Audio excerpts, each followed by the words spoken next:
Now, children, we come to the second part of the lesson, that is classification of market. In the beginning only I told you that in economics the markets have been classified, have been grouped, has been classified in different ways. According to the time, according to the area, according to the region, there are different ways of classifying the market. So first part of the classification we are doing on the basis of area, place और region. Area, place और region यानी कि कहीं market छोटी होती है, कहीं market बड़ी होती है, कहीं एरिया वाइज कोई स्टेट वाइज होती है, जैसे कि पंजाब अपने वूल के लिए फ़ेमस है, वेस्ट बंगाल अपने जूट के लिए फ़ेमस है। तो ऐसे ये अलग अलग स्टेट से अलग अलग सामान आते हैं, तो ये हो जाती है प्रोविंशियल या स्टेट मार्केट। हमारी लोकल मार्केट, हम अपने मार्केट में जाते हैं आसपास, तो वहाँ पर एक पर्टिकुलर जगह होती है, उस मार्केट के अंदर सामान बेचा या ख़रीदा जाता है। छोटे छोटे गाँवों में, शहरों में वीकली मार्केट होती है, डेली मार्केट होती है, ये हिस्सा से। तो ये सब मार्केट्स को अलग अलग तरह से डिवाइड किया गया है, क्लासिफाइड किया गया है। अब हम इसको डिटेल में पढ़ेंगे। तो let's begin on the basis of area और प्लेस और region. First, local market. Local market means जो हमारे आसपास सराउंडिंग में होती है। इसे आप हाट बाज़ार भी कह सकते हो, इसे आप वीकली मार्केट भी कह सकते हो, डेली मार्केट भी कह सकते हो। ये सब हमारे आसपास हमारे लोकल एरिया में होती है।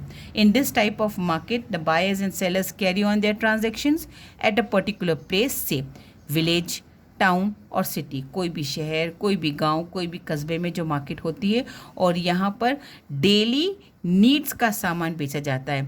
ज़रूरत का सामान, जो हर रोज़ की ज़रूरत का सामान होता है, वो बेचा जाता है। So what type of good?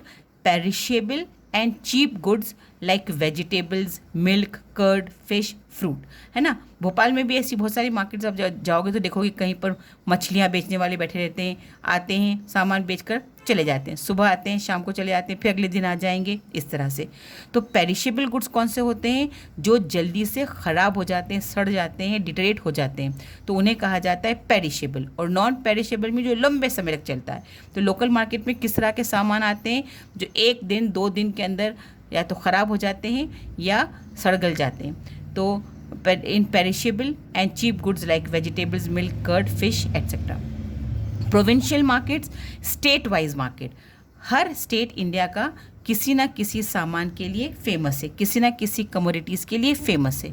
तो ये जो अलग अलग स्टेट, अलग अलग राज्य से सामान का आना जाना होता है, जैसे फॉर एग्जांपल यहाँ पर कुछ एग्जांपल ऐसे दे रखे हैं। This type of market covers a number of districts, a state और even. Province means state. Province का मतलब क्या होता है? स्टेट।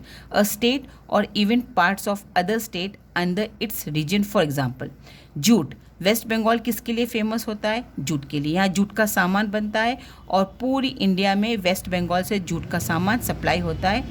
पंजाब से, पंजाब में वूल, तो पंजाब से वुलन कपड़े आते हैं। आप लोग को मालूम है कि नॉर्थ से आने वाले वुलन कपड़े बहुत सस्ते और अच्छे होते हैं। बंगाल से आने वाला जूट का सामान, अगर आप बंगाल में जाएंगे तो वो बहुत सस्ते भाव में मिलता है, क्योंकि वो वहाँ का गढ़ है, वहाँ पे उसकी मार्केट है, वहाँ पर वो उसकी खेती होती है। That means West Bengal is well known for coastal region, और कोस्टल रीजन पर जूट ज़्यादा उगाया जाता है, और वहाँ पर से ये सब मार्केट का सामान बनकर तैयार होकर आता है। नेशनल मार्केट यानी कि जो पूरे देश को कवर कर ले, तो that is known as the national market, when the buyers and sellers are not confined to a particular area but are spread all over the country. That type of market is known as national market. कुछ सामान ऐसे होते हैं हर जगह मिलते हैं।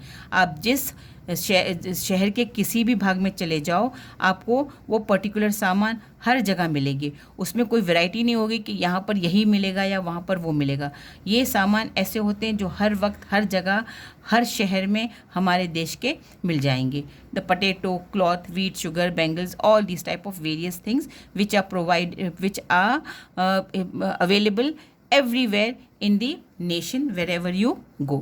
Now we come to the international market, import export, जहाँ पे सामान का selling and buying takes place on the international level. Under this type, the buyers and sellers are spread all over the world. दुनिया के कोने कोने में buyers और sellers होते हैं, और वो कॉमन सामान होता है। वो कॉमन सामान ऐसा होता है जो हर जगह अवेलेबल होता है। लेकिन इंटरनेशनल मार्केट की जब बात अपन करते हैं तो अपन किसकी बात करते हैं? इम्पोर्ट और एक्सपोर्ट की। This market has the widest area of dealing goods such as gold, silver, medicines, tea, petrol. हाँ, ये है कि कुछ देश किसी चीज़ के लिए फेमस होते हैं तो वहाँ पर वो चीज़ सस्ती मिलती है, या पर उसकी स्पेशलिटी होती है तो वहाँ पर सस्ती मिलती है, लेकिन हम वो सामान पूरी दुनिया में कहीं पर भी जाएंगे तो हर जगह वो अवेलेबल होगा।